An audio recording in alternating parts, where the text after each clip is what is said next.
Vijay Devarakonda box office వద్ద solid hit చూసి చాలా కాలమైంది. గతంలో వచ్చిన సినిమాలు ఆశించిన స్థాయిలో ఆడకపోవడంతో కింగ్డమ్ సినిమాపై చాలా హోప్స్ పెట్టుకున్నాడు. కంటెంట్ కూడా నెవర్ బిఫోర్ అనేలా ఉండడంతో భారీ అంచనాలు ఏర్పడ్డాయి. గౌతమ్ తిన్ననూరి దర్శకత్వంలో రూపొందిన ఈ సినిమా జూలై 31న గ్రాండ్గా విడుదల కానుంది. ఇప్పటికే ప్రమోషన్లు జోరుగా సాగుతున్నాయి. ఈ సినిమా విషయంలో ప్రత్యేకంగా చర్చలో ఉన్నది బడ్జెట్. ఎందుకంటే ఈ మూవీ రికార్డ్ స్థాయిలో ఖర్చుతో తెరకెక్కించినట్లు టాక్ వచ్చింది. ఇక నిర్మాత సూర్యదేవర నాగవంశీ స్వయంగా ఈ విషయాన్ని వెల్లడించాడు.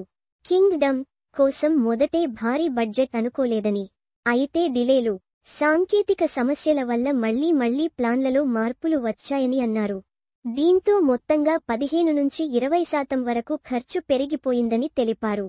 టోటల్ బడ్జెట్ 130 కోట్ల రూపాయలు వరకు వెళ్లిందని పేర్కొన్నారు. నాగవంశీ మాట్లాడుతూ, విజయ్ మార్కెట్ రేంజ్ కన్నా ఎక్కువ బడ్జెట్ అయినప్పటికీ దర్శకుడు గౌతమ్ తిన్ననూరిపై నమ్మకంతోనే ఈ మొత్తాన్ని ఖర్చు పెట్టాం. ఆయన కథనంపై నాకున్న కాన్ఫిడెన్స్ ఈ నిర్ణయానికి కారణం అని అన్నారు. ఈ సినిమాపై ఉన్న నమ్మకం వల్లే భారీ రిస్క్ తీసుకున్నట్టు తెలుస్తోంది.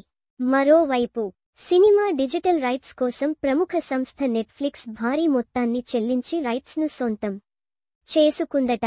అదే సమయంలో థియేట్రికల్ రైట్స్ కూడా మంచి రేట్లకే అమ్ముడయ్యాయి. బడ్జెట్ చాలా ఎక్కువ అయినా కంటెంట్ మీద నమ్మకం ఉండటం వల్లే భారీగా ఖర్చు పెట్టారని నిర్మాత మాటల్లోనే స్పష్టంగా తెలుస్తోంది. ఇప్పుడు ఈ సినిమా థియేటర్లలో బాగా ఆడితేనే పెట్టిన బడ్జెట్ తిరిగి వస్తుంది.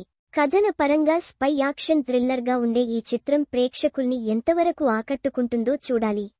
అనిరుద్ సంగీతం ఇప్పటికే బజ్ తెచ్చింది. సినిమా హిట్టవుతుందన్న అంచనాల మధ్య నిజంగా కింగ్డమ్ విజయ్ దేవరకొండకి కింగ్ సైజ్ విజయాన్ని అందిస్తుందా అనేది త్వరలో తెలుస్తుంది.